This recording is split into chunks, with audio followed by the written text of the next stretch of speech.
So here's what we're going to be making: atmospheric breaks, atmospheric jungle, PlayStation jungle, 90s, noughties, depending on which part of the world you're from.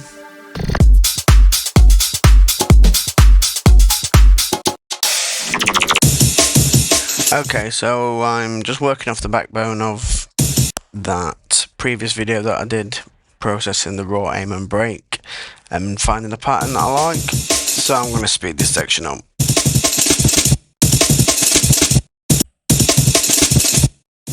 So once you've experimented a little bit and got something you're happy with, you can always come back later and make it more intricate or add variation, etc.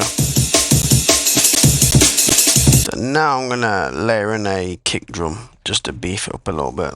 When adding the kicks in, you can copy the kicks of the break pattern, or you can add some variation if you like. So in this case, there's a double kick at the beginning, and you can decide whether you want it or not. So in some places I've put it in, some places I haven't. You can experiment, move your kicks around. So if I move that over, and that still works fine. And I'm just adding a bit of variation so it's not monotonous throughout the whole rhythm of the loop.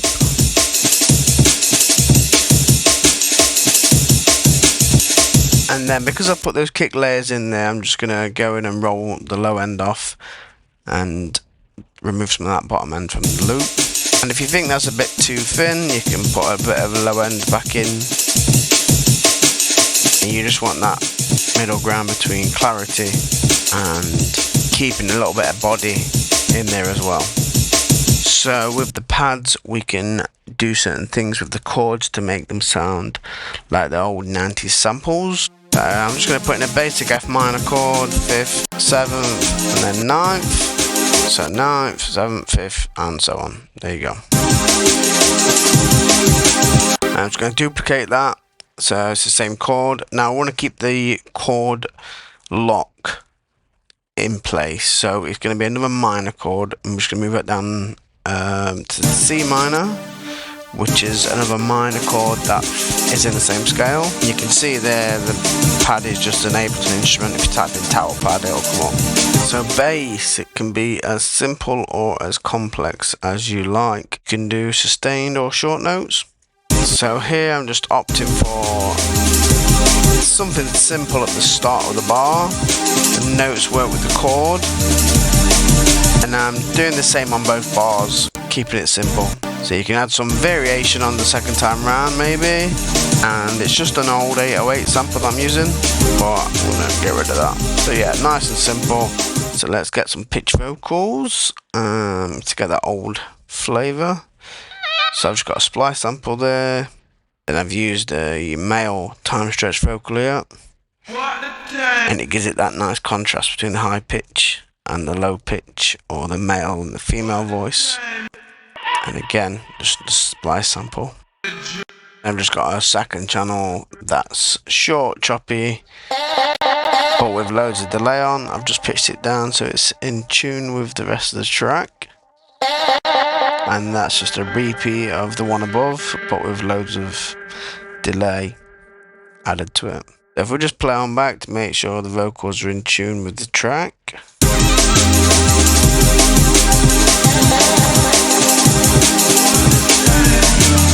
And a nice bit of contrast between the two elements. The vocals works well. Guitars, plucks, and other stuff to make it interesting. So I've just got this guitar sample loop thing from Splice, and I can just chop it up. And I'm just going to do whatever really sounds good. So it's a little bit of delay.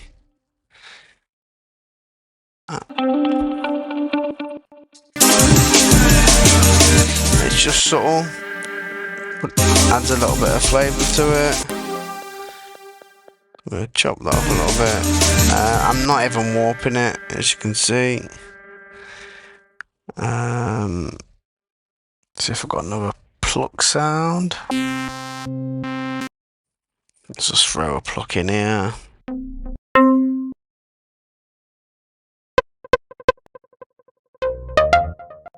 So again, just playing some basic notes from the scale. If you're struggling, you can just copy some notes out the chord. And there's different sort of ways you could do that. Just feel free to experiment, really. So, and I'll just mess around until I get somewhere.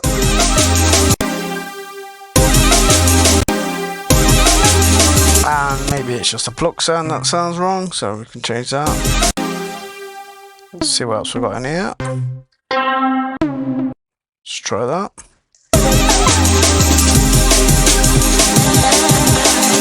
That'll do. So let's just change this up a little bit. So another bit of variation. The first one I've got, the pluck goes up, and then the other one, the pluck goes down. So a bit of call and response. Nothing too tricky.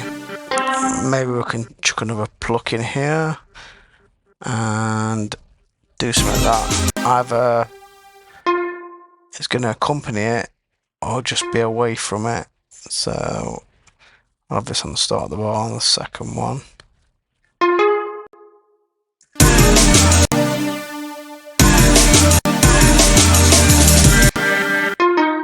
And again, to keep it simple with the same notes in the scale, just get your sound right. These things are pretty subtle though, really.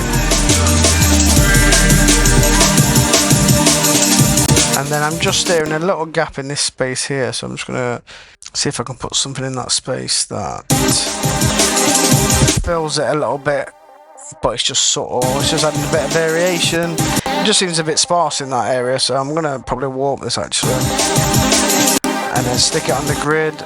You can see I've turned it up.